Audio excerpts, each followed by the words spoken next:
குறிப்பாக இந்த தேர்தல் முடிவுகள் வெளியாகி கொண்டிருக்கிறது. இந்த தேர்தல் முடிவுகளினுடைய வரிசையில் இப்போது குறிப்பாக தேசிய மக்கள் சக்தி கணிசமான தொகுதிகளிலே முன்னிலை பெற்று வருகிறது. இந்த சூழ்நிலையை நீங்கள் எப்படி பார்க்கிறீர்கள்? தேசிய மக்கள் சக்தி ஜேவிபியை மையமாக கொண்ட ஏனைய பல அணிகளையும் அல்லது சக்திகளையும் ஒன்று சேர்த்து உருவாக்கப்பட்ட ஒரு அமைப்பு என்கின்ற வகையில் நமக்கு தெரியும் அதன் மைய அல்லது போனால் பிரதான அரசியல் கட்சியாக ஜேவிபியும் அதன் செல்வாக்கும் இருப்பதை நாம் எல்லோரும் அறிந்த விடயம். அப்படி பார்க்கும்போது ஜேவிபிக்கு ஒரு நீண்ட வரலாறு இருக்கின்றது. இன்று அரை நூற்றாண்டையும் கடந்த வரலாறு அவர்களுக்கு இருந்த போதும் அவர்கள் மைய அரசியலில் அல்லது அதிகாரத்துவத்தில் அவர்கள் பெரிதாக அதிகாரத்தை கைப்பற்றுவதற்கான வாய்ப்பு அவர்களுக்கு கிடைக்கவில்லை. ஆனால் அதிகாரத்தில் சந்திரிகா காலப்பகுதியிலும் அதன் பிறகு மைந்த காலப்பகுதியிலும் ஓரளவு அவர்கள் அங்கம் வைத்திருக்கிறார்கள், தங்களுடைய அதிகாரத்தில் பங்கெடுத்திருக்கிறார்கள். இந்த இலங்கையின் இடதுசாரி வரலாற்றை நாம் பார்த்தோம் என்றால் அவர்கள் இதுதான் முதல் தடவை இப்போது ஏறத்தாழ தேசிய மக்கள் சக்தியின் வெற்றி வாய்ப்புகள் உறுதி செய்யப்பட்டு வருகின்ற இந்த சூழ்நிலையில் இது போன்ற ஒரு சந்தர்ப்பம், இது ஒரு வரலாற்று சந்தர்ப்பமாக நாங்கள் பார்க்க வேண்டும். ஏனென்றால் இதற்கு முன்னர் இடதுசாரி கட்சிகள் இந்த அளவு அதாவது அதிகாரத்தில் மைய அதிகாரத்திற்கு வருவதற்கான வாய்ப்பு கிடைப்பதில்லை. இது ஒரு அரிய சந்தர்ப்பம், இது ஒரு முக்கியமான சந்தர்ப்பமும் கூட. இதுவரை இதற்கு முன்னர் ஒரு கூட்டாட்சியில் அவர்கள் ஏனைய பிரதான கட்சிகளோடு சேர்ந்து ஆட்சி அமைத்திருக்கின்றார்கள். ஆனால் குறிப்பாக நான் இடதுசாரிகளை சொல்கின்றேன். அப்படி பார்க்கும்போது இந்த முறை என்பிபி தேசிய மக்கள் சக்தியின் இந்த வெற்றியை நெருங்கிக் கொண்டிருக்கின்ற இந்த நிலை ஒரு அசாதாரணமான சூழ்நிலையாக நாம் கருத முடியும். சரி, இந்த சூழ்நிலையில் குறிப்பாக நான் குறுக்கெடுக்கிறேன். எப்படி என்றால் இந்த என்பிபி இன்றைக்கு தேசிய மக்கள் சக்தி என்று சொல்லப்பட்டாலும் அது பெரும்பாலும் ஜேவிபியை மையமாக கொண்டிருக்கின்ற அமைப்புகளினுடைய கூட்டு. இந்த கூட்டு மீது குறிப்பாக தமிழ் மக்கள் பல்வேறுபட்ட அதிருப்திகள் கடந்த காலத்திலிருந்து வருகிறது. வடக்கு கிழக்கினுடைய பிரிப்பாகட்டும், யுத்தம் சார்ந்து அவர்களினுடைய நிலைப்பாடுகள் சார்ந்து இன்று வரைக்கும் ஒரு விமர்சனம் இருந்துதான் வருகிறது.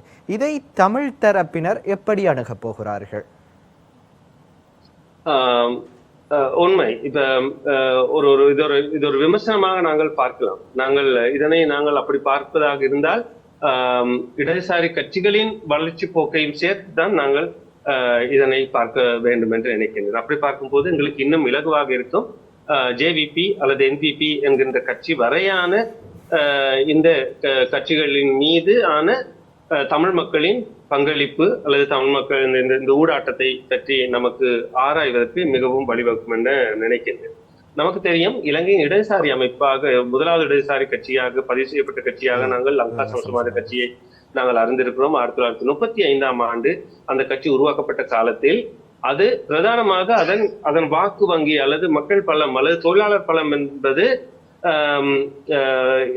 மலையக அல்லது இந்திய வம்சாவளி தொழிலாளர்களை மையமாக வைத்து அல்லது அவர்களை நம்பித்தான் அந்த கட்சி ஆரம்பமே இருந்தது. மலையகத்தில் அவர்களுடைய செல்வாக்கு அதிகமாக இருந்தது. நமக்கு தெரியும். அதற்கு மிகவும் இலகுவான உதாரணமாக சொல்வதாக இருந்தால் வாக்குரிமை 48ஆம் ஆண்டு இந்திய வம்சாவளியினரின் வாக்குரிமை பறிக்கப்பட்டதோடு இடதுசாரி கட்சிகளின் பிரதிநிதித்துவம் தரார் என்று இறங்கியதை நாங்கள் பார்க்கலாம். உண்மையில் டிஎஸ் நாயக்கா இந்த இடதுசாரிகளை பலவீனப்படுத்துவதற்காகவே இந்த குடியுரிமை சட்டத்தை கொண்டு வந்ததாகவும் கூட ஒரு கதை உண்டு. உண்மையில் அதில் ஒரு உண்மையும் உண்டு. அது மட்டுமல்ல, இன்னும் பல காரணங்கள் இருந்தாலும் கூட அதற்கு ஒரு முக்கியமான காரணம் உண்டு. அதற்கு அந்த அன்றைய அன்சாட் பாராளுமன்ற உரைகளே நமக்கு சான்று பகர்கின்றன. ஏனென்றால் நேரடியாகவே அவர்கள் இந்த கம்யூனிச பூதம் பற்றிய பயத்தையும் பீதியையும் அவர்கள் அந்த உரையில் சொல்லி இருக்கின்றார்கள். சரவணன், நீங்கள் குறிப்பாக இந்த 1970ஆம் ஆண்டு காலப்பகுதிகளிலே இடதுசாரிகளினுடைய நிலைப்பாடு பற்றி ஒரு விடயத்தை சொல்லிக் கொண்டிருந்தீர்கள். மீளவும் நாங்கள் அந்த தளத்திற்கே வருகிறோம். அதாவது இலங்கையின் இனப்பிரச்சனையை இந்த இடதுசாரி கட்சிகள் எப்படி கையாண்டு வந்தன, அதன் வளர்ச்சி போக்கு என்பதை பற்றி விரிவாக நாங்கள் பார்க்க முடியும். இதனை மிகவும் சுருக்கமான சில ஹைலைட்ஸ்களை மட்டும் நான் குறிப்பிட விரும்புகின்றேன். நமக்கு தெரியும், இந்த காலப்பகுதி குறிப்பாக 50களுக்கு பிற்பட்ட காலப்பகுதிகளில் ஏற்பட்ட மிக முக்கியமான தமிழ் மக்கள் விரோத போக்குகளுக்கு தமிழ் மக்களுக்கு எதிரான விரோத போக்குகளில் இடதுசாரி கட்சிகளின் பங்களிப்பும் இருந்து வந்தது. அதன் நீட்சியாக நாங்கள் இன்றைய இதற்கு பிற்பட்ட காலத்தில், அதாவது குறிப்பாக 1960 இறுதி பகுதியில் ஆரம்பிக்கப்பட்ட மக்கள் விடுதலை முன்னணி, ஜேவிபி உள்ளிட்ட கட்சிகளும் கிட்டத்தட்ட அதாவது தமிழர் விரோத போக்கை நேரடியாக எடுத்தார்கள் என்று சொல்வதற்கில்லை. ஆனால் அவர்கள் ஒரு இனப்பிரச்சனையை ஒரு விடயமாக பெரிதாக அவர்கள் கண்டுகொள்ளவில்லை, பார்க்கவில்லை. ஏனென்றால் இந்த இடதுசாரி கட்சிகள் எப்போதுமே ஒரு ஒரு பொருளாதார மையவாதத்தின் விளைவாக அவர்கள் ஏனைய விடயங்களை பெரிதாக கண்டுகொள்வதில்லை. அதற்கான காரணம் அவர்கள் அடிப்படை பிரச்சனையான இந்த பொருளாதார பிரச்சனை தீர்ந்தால் அனைத்தும் தீர்ந்துவிடும் என்கின்ற ஒரு கற்பிதமான ஒரு போக்கை கடைபிடிப்பதால் என்பதை நாம் அறிவோம். இவர்களின் இந்த கொள்கைகளை தமிழ் மக்கள் மத்தியில் கொண்டு சென்றார்களா ஒழுங்காக? அதாவது இந்த கட்சிகள் நேரடியாக அவர்கள் மத்திய குழுவிலோ அல்லது அவர்கள் அரசியல் மைய அதிகார அங்கங்களில் எடுக்கப்படுகின்ற முடிவுகள் சிங்களத்தில் கதைத்து, சிங்களத்தில் உரையாடி, சிங்களத்தில் விவாதித்து, சிங்களத்திலேயே அந்த ஆவணங்களை வெளியிடுகின்ற ஒரு போக்குதான் நீண்ட காலமாக நிலவி வந்திருக்கின்றது. எப்போதாவது அவர்கள் சில ஆவணங்களை தமிழில் மொழிபெயர்த்து தமிழிலும் இயங்கி இருக்கின்றோம் என்பதை காட்டுகின்ற ஒரு போக்கை தான் நாங்கள் பார்த்திருக்கிறோம். இப்போதும் நாங்கள் அந்த அமைப்புகளின் இதுவரை வெளியான பப்ளிகேஷன்ஸ், இந்த பிரசுரங்கள், அவருடைய சகல வெளியீடுகளையும் எடுத்து பார்த்தால் இந்த உண்மை புலப்படும். ஆக இன்றைய ஜேவிபி வரை இந்த குறைபாடு இருக்கவே செய்கின்றது.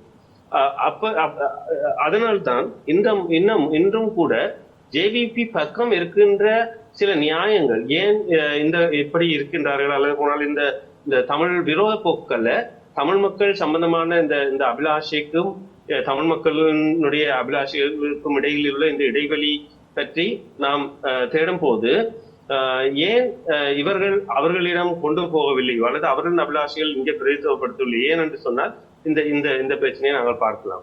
குறைந்தபட்சம் தமிழில் அங்கே இயங்குவது கிடையாது. மிக பேருக்கு ஒரு சிலர் இருப்பார்கள் இந்த கட்சிகளில். அவர்கள் மிகவும் வரையறுக்கப்பட்ட அளவு மாத்திரமே இயங்குகின்ற ஒரு போக்கு இருக்கின்றது. இதன் விளைவாகத்தான் நாங்கள் இந்த ஜேவிபி இப்ப நீங்கள் ஆரம்பத்தில் கேட்ட கேள்வி, அதாவது மஹிந்த காலத்திலா இருக்கலாம் அல்லது இந்த சந்திரிகா பண்டாரநாயக்க காலப்பகுதியில் இருக்கலாம். அவர்கள் நேரடியாகவே சந்திரிகாவோடு எங்களுக்கு தெரியும் 2000களின் ஆரம்ப பகுதியில் அவர்கள் நிபந்தனை விதித்தார்கள், நாங்கள் உங்களுக்கு ஆதரவு அளிப்போம், ஆனால் யுத்தத்தை நீங்கள் இடைவிடாது தொடர வேண்டும் என்கின்ற அந்த கொள்கைகள் எல்லாத்தையும் அவர்கள் கொண்டிருந்தார். இது ஒரு காலப்பகுதியில் நாம் எப்போதும் எந்த ஒரு கட்சியையும் ஒரு சரியான வழிக்கு திரும்பியதன் பின்னர் நாம் அதனை மன்னிக்கலாம். அது அப்படித்தான் ஒரு அரசியல் போக்கை நாங்கள் பார்க்க முடியும். அப்படித்தான் மக்கள் எல்லா கட்சிகளையும் மன்னித்து வந்திருக்கிறார்கள் வரலாறு முழுக்க. ஆனால் இங்கு வருகின்ற கேள்வி, இந்த ஜேவிபியின் மீது சுமத்தப்படுகின்ற அந்த அடிப்படை கேள்விகளை நாங்கள் திருப்பி எடுத்து பார்த்தால் அந்த கேள்விகளுக்கு இன்னும் வேல்யூ இருக்கின்றதா, அதற்கான பெருமதி இருக்கின்றதா, அதற்கு நியாயம் இருக்கின்றதா இன்னமும் என்கின்ற ஒரு கேள்வி நமக்கு எழும். அதாவது அதே உதாரணத்துக்கு 87, 89 சம்பந்தப்பட்ட அந்த குற்றச்சாட்டுகளை ஜேவிபி மீது இன்று வைக்கும் போது இன்று அந்த ஜேவிபியா இருக்கின்றது, அந்த இவர்களின் மீது இலகுவாக அந்த குற்றங்களை மாத்திரம் சுமத்தி இலகுவாக இவர்களை நிராகரித்து விட முடியுமா என்கின்ற இது போன்ற கேள்விகள் நம்மிடம் உண்டு. அடுத்தது இனப்பிரச்சனை சம்பந்தமான அவர்களுடைய அணுகுமுறை சம்பந்தமாக நாங்கள் ஒரு சுய விமர்சனத்தை எப்போதும் செய்யுங்கள், நீங்கள் அது சம்பந்தம் அந்த போக்கு சம்பந்தமாக உங்களுடைய வருத்தங்களை தெரிவித்தீர்களா, சரி செய்தீர்களா, அதற்கான தீர்வுகளை இன்று வைத்தீர்களா என்கின்ற கேள்வியை நாங்கள் இன்று வைக்கின்றோம். இது இப்படி எல்லாம் ஒரு புறம் இருக்க, இன்றைய தேர்தலில் இப்போதைய தேர்தலில் எங்களுக்கு இருக்கின்ற மிக அடிப்படை பிரச்சனை ஒன்று உண்டு. என்னவென்றால், இது ஒரு தேசிய முக்கியத்துவம் வாய்ந்த தேர்தல். ஏனைய பாராளுமன்ற தேர்தல், உள்ளூராட்சி சபை தேர்தல், மாகாண சபை தேர்தல் போன்ற தேர்தல் அல்ல. இது ஒரு ஜனாதிபதி தேர்தல். ஜனாதிபதி தேர்தலில் நபர்கள், அந்த கட்சியின் கொள்கை, இவைதான் அங்கு முக்கியத்துவம் பெறுகின்றன. இப்படிப்பட்ட போக்கில் நாம் தவிர்க்க முடியாமல் அங்கு நிறுத்தப்பட்டிருக்கின்ற மிக பிரதானமான வேட்பாளர்களில் முக்கியமா எங்களுக்கு பிரச்சனை குறைய தரக்கூடிய ஒரு பேயை நாம் தெரிவு செய்வதற்கு மட்டுமே நமக்கு வாய்ப்பு இருக்கின்றது. நமக்கு அவ்வளவுதான் அந்த அந்த அந்த வாய்ப்பு வழங்கப்பட்டிருக்கு. அப்படி ஒரு ஒப்பிட்டு தான் நாங்கள் பார்த்து இதற்குள் யார் நமக்கு குறைந்தபட்ச பாதகத்தை ஏற்படுத்தக்கூடிய ஒரு வேட்பாளரை அணுகுகின்ற போது நாம் ஓரளவு எனக்கு தெரிந்த இந்த அரசியல் அறிவின்படி என்பிபி இந்த பாதிப்பு குறைந்த அமைப்பாக எனக்கு தோணுவது இதன் காரணம். சரி, இந்த விடயம் இருக்கிற போது இன்றைக்கு கிடைக்கப்பட்டிருக்கிற வாக்கு எண்ணிக்கை அடிப்படையிலே மலையகத்தினுடைய அரசியல் போக்கும் மாறி இருக்கிறது. கணிசமான அளவினர், குறிப்பாக ஒரு தொழிற்சங்க அரசியலை மையமாக கொண்டிருக்கிற மலையகத்தை சார்ந்த 2 பிரதான கூட்டணிகளும் இருவேறு வேட்பாளர்களுக்கு ஆதரவளித்திருக்கின்ற சூழ்நிலையிலும் கூட மக்கள் கணிசமானவர்கள் தேசிய மக்கள் சக்திக்கு வாக்களித்திருக்கிறார்கள். இது மலையகத்தை ஒரு புதிய அரசியல் திசை நோக்கி நகர்த்த போகிறதுவா? நிச்சயம். ஏனென்றால் நாம் எதிர்பார்த்தது மலையகத்தில் ரணிலுக்கும் சையத்துக்கும் தான் அதிகமாக இந்த வாக்குகள் பிரிப்பட்டு போகும் என்று. ஏனென்றால் நமக்கு தெரியும், மலையகத்தில் இந்த நிவாரண அரசியல் என்கின்ற ஒரு போக்கு ஒரு நீண்ட காலமாக செல்வாக்கு செலுத்தி வருகின்றது. அங்கு யார் அவர்களுடைய அன்றாட இந்த நலன்களை ஓரளவு பூர்த்தி செய்யக்கூடிய சக்தி யார், அல்லது அவர்களுக்கு நன்றி கடன் செலுத்துவது, இப்படியான பதப்பிரயோகங்களை எல்லாம் தான் நாங்கள் பார்த்து வருகின்றோம் இந்த மலையக பகுதியில். இந்த தேர்தலிலும் அதை நாங்கள் நிறைய இடங்களில் கண்டோம். ஆகவே இந்த தேசிய மக்கள் சக்திக்கான ஆதரவு சில வேளை குறையலாம் என்று பரவலாக நாம் எதிர்பார்த்த போதும் கணிசமான இடங்களில் அவர்கள் வென்று வருவதை நாங்கள் அவதானிக்கக்கூடியதாக இருக்கின்றது. அது ஒரு மாற்றமாக நான் கருதுகிறேன். ஏனென்றால் மிக சமீப காலமாக என்பிபியில் மலையக இளைஞர்களின் பங்களிப்பு அதிகரித்து வருவதை நாங்கள் காண்கின்றோம். அவர்கள் ஒரு தேசிய பிரச்சனையில் அல்லது ஒரு எதிர்கால இலங்கைக்கான ஒரு கட்சியாக, ஒரு சக்தியாக ஜேவிபியை அல்லது என்பிபியை பார்ப்பதை நாங்கள் பார்க்கிறோம். அந்த அடிப்படையிலேயே இந்த தொழிலாளர்களையும் அணிதிரட்டுவதையும் நாங்கள் காண்கிறோம். சரி, இந்த விடயம் இருக்கிற போது இன்றைக்கு இலங்கையில் இருக்கிற தொழிற்சங்கங்கள் சார்ந்த ஏனைய அரசியல் கட்சிகளை விட மலையகத்தை பிரதிநிதித்துவப்படுத்துகின்ற கட்சிகள் தான் தொழிற்சங்கங்களை அதிகமாக ஒரு வலுவான தொழிற்சங்க கட்டமைப்பை கொண்டிருக்கிறது. ஏனைய கட்சிகள், வடக்கு கிழக்கு அல்லது தேசிய கட்சிகளாக இருக்கிற கட்சிகள் கூட ஒரு வலிமையான தொழிற்சங்கங்களை கொண்டிருக்கவில்லை என்கின்ற ஒரு குற்றச்சாட்டு இருக்கிறது. அது உண்மையும் கூட. அது அரசியல் ரீதியாக அவதானித்து வருபவர்களுக்கு தெரியும். ஒரு தொழிற்சங்கங்களை அடிப்படையாக கொண்டிருக்கிற ஜேவிபி இன்றைக்கு அது சார்ந்த மலையகத்திலே பல்வேறுபட்ட தொழிற்சங்கங்களை தங்கள் சார்ந்து நடத்தி வருகிறார்கள். இதை வைத்துக்கொண்டு ஒரு அரசியலை கொண்டு நடத்துவது என்பது சாத்தியமாக கூடிய சூழலை உருவாக்குமா?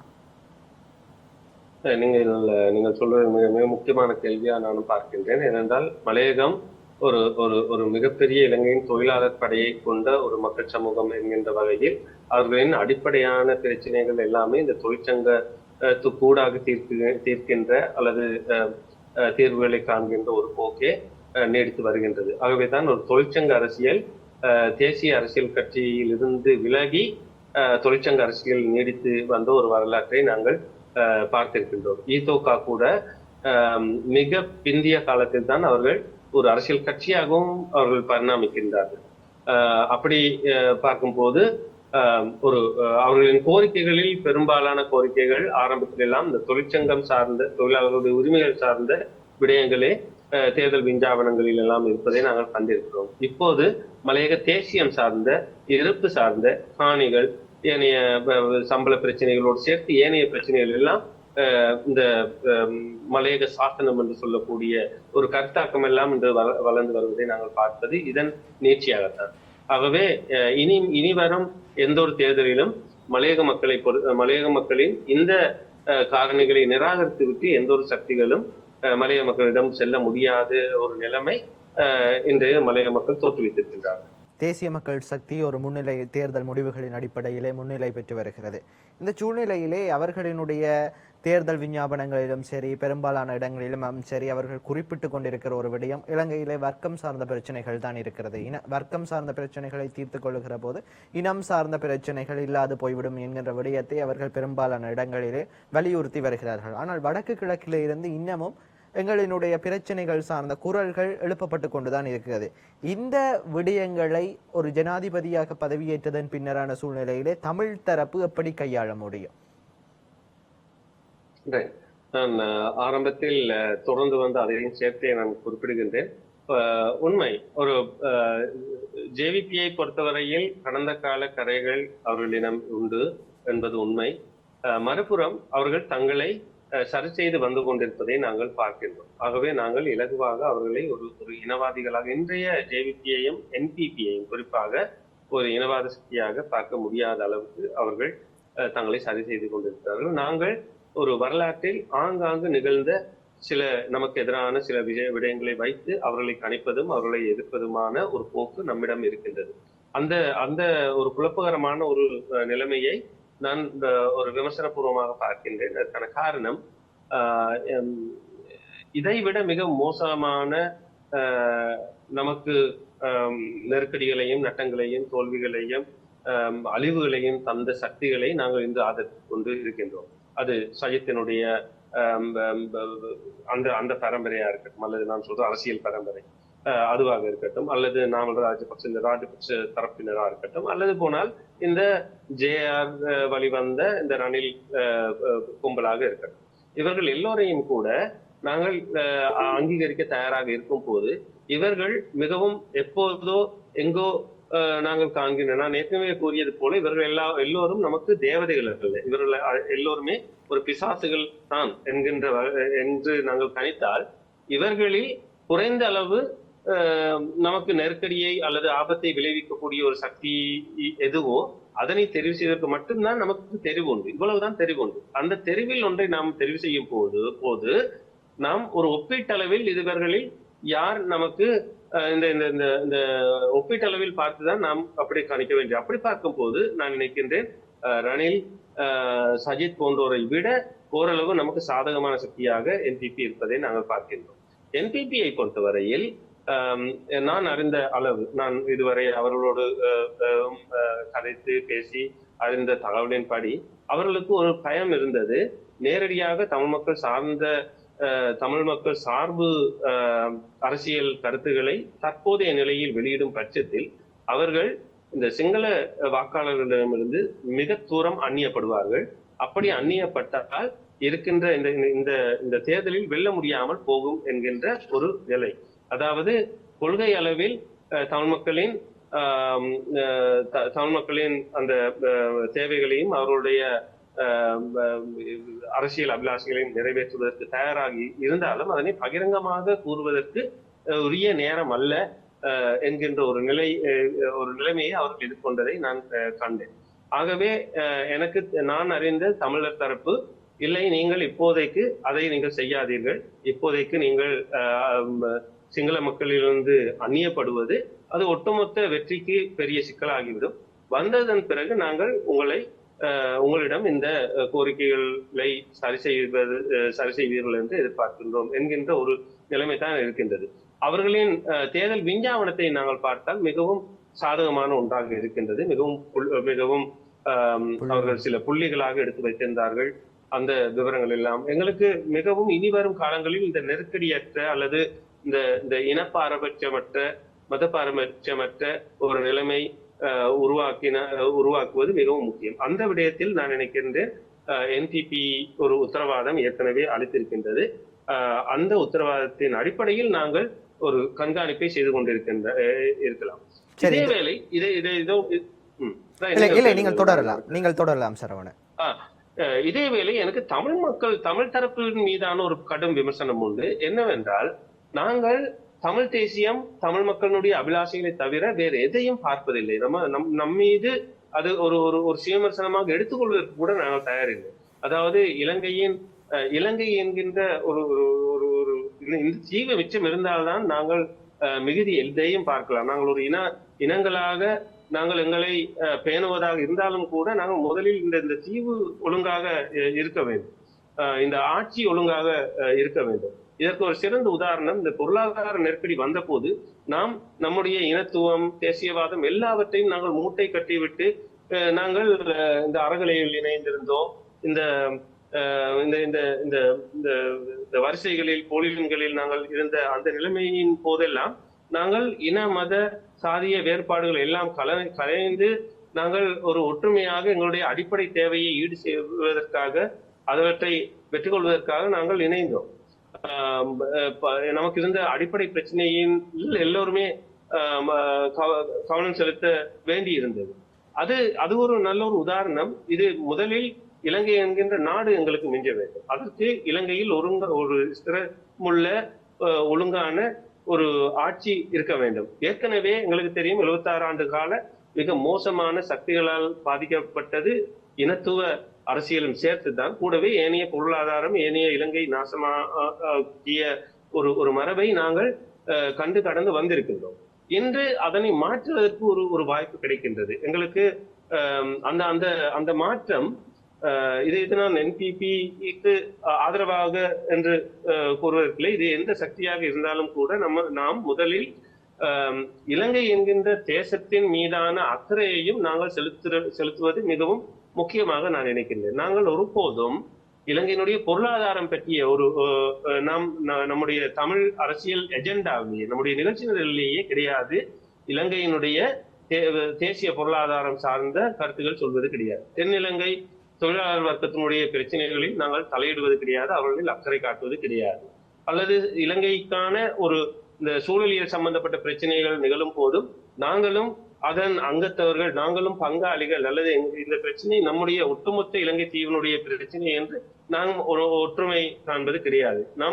நாம் மிகவும் ஒரு தனித்தீவாக தமிழ் தேசியத்தின் பேரில் நாங்கள் ஒதுங்கி நிற்பது மிகவும் ஆபத்தாகவே இருப்பதை நாங்கள் காண்கின்றோம். நாங்கள் ஊடகங்களில் கூட இது ஒரு மிகப்பெரிய சிக்கலாக இருப்பதை நாங்கள் விமர்சித்தே வந்திருக்கின்றோம். ஏனென்றால் நாங்கள் பார்க்கின்றோம் சிங்கள ஊடகங்களில், ஆங்கில ஊடகங்களில் குறைந்தபட்சம் இலங்கையினுடைய பொருளாதாரம் சார்ந்த அல்லது இலங்கையினுடைய சூழலியல் சார்ந்த இலங்கையினுடைய ஏனைய தொழிலாளர் வர்க்கத்தினுடைய பிரச்சனைகள், இன்னும் ஏனைய பிரச்சனைகளை பற்றியெல்லாம் உரையாடல்கள் நிகழ்கின்றன. ஆழமான கட்டுரைகள், ஆழமான ஆய்வுகள் எல்லாம் கூட வருகின்றன. ஆனால் இந்த தமிழ் ஊடகங்களிடம் இதனை கேட்டால், ஏன் நீங்கள் இதனை வெளியிடுவதில்லை அல்லது இதில் அக்கறை காட்டுவதில்லை என்றால், தமிழ் மக்களுக்கு அக்கறை இல்லை. பெரிதாக அக்கறை இல்லாத விடயங்களில் நாங்கள் பக்கங்களை விரயப்படுத்த முடியாது. அவர்களுக்கும் தேவை இருந்தால்தான் நாங்கள் இதனை செய்ய முடியும் என்று கூறுகின்றார்கள். ஆகவே இவர்களும் பயிற்சி அளிக்கின்றார்கள் தமிழ் மக்களுக்கு, தமிழ் மக்களும் இவர்களிடமிருந்து பயிற்சி பெறுகின்றார்கள் இந்த விடயத்தில். இது ஒரு போக்காக வளர்ந்து வந்திருப்பதும் ஒரு காரணம். நாங்கள் இன்னமும் ஒரு சரியான சிக்னலை, எங்களுடைய ஆதரவு சமிக்ஞையை சக தேசத்தவர்களான சிங்கள முஸ்லிம் மக்களுக்கும் நாங்கள் காட்டுவதில்லை. இது நம்முடைய இப்ப நமக்கான ஒரு பிரச்சனையே இருக்கின்றது. சரி, நம்முடைய தமிழ் தேசிய மக்களாக எங்களுக்கான ஒரு சிறந்த ஒரு குறிப்பான பிரச்சனைகள் உண்டு என்பது வேறு. அதே நேரத்தில் நமக்கு எல்லோருக்குமான பொது பிரச்சனைகள் ஏராளமாக இருக்கின்றது. அந்த விடயத்தில் நாங்கள் அணிதிரள்வது கிடையாது. நாம் தனித்தீவாக இதெல்லாம் எங்களுடைய பிரச்சனை இல்லை, அவர்கள் தீர்த்துக் கொள்ளட்டும் என்கின்ற வகையில் இருப்பதுதான் இந்த தேர்தலிலும் நாங்கள் பார்க்கின்றோம். இந்த தேர்தலிலும் நாங்கள்